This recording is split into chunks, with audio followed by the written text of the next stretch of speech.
আজকের রেসিপি মাছের মাথা দিয়ে পুঁই শাকের চচ্চড়ি। নিয়ে নিয়েছি মাছের মাথা, তার মধ্যে পরিমাণ মতো নুন এবং হলুদ দিয়ে ভালো করে মাখিয়ে নেব। এরপর কড়াইতে সর্ষের তেল নিয়ে সেটা গরম করে একে একে মাছের মাথাগুলোকে ভালো করে ভেজে নেব।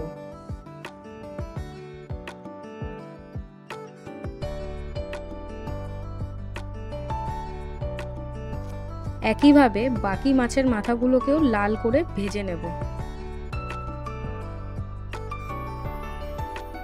মাছের মাথাগুলো ভালো করে ভাজা হয়ে গেলে একটা প্লেটে তুলে নেব।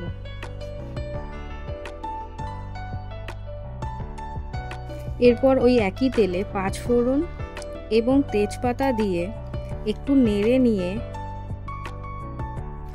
তাতে কুচনো পেঁয়াজ দিয়ে বাদামি হওয়া পর্যন্ত ভালো করে ভেজে নেব।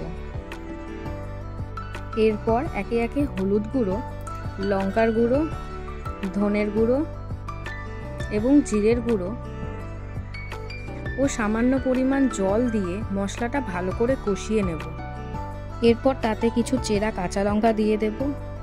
আবারও একটু নেড়ে নিয়ে 1 চামচ রসুন বাটা দিয়ে ভালো করে মশলাটা কষিয়ে নেব।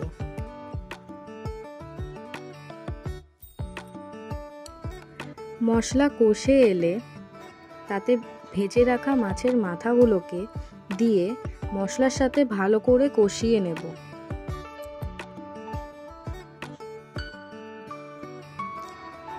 এরপর এর মধ্যে আগে থেকে সেদ্ধ করে রাখা পুঁই শাক, আলু ও কুমড়ো দিয়ে ভালো করে নেড়ে নেব। তারপর এর মধ্যে 1 চামচ চিনি এবং স্বাদ মতো নুন দিয়ে 5 থেকে 7 মিনিট পর্যন্ত মিশিয়ে নেব।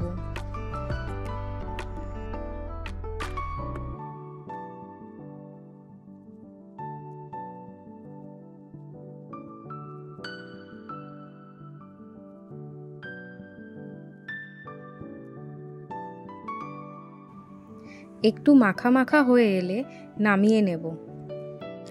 তৈরি মাছের মাথা দিয়ে পুঁই শাকের চচ্চড়ি।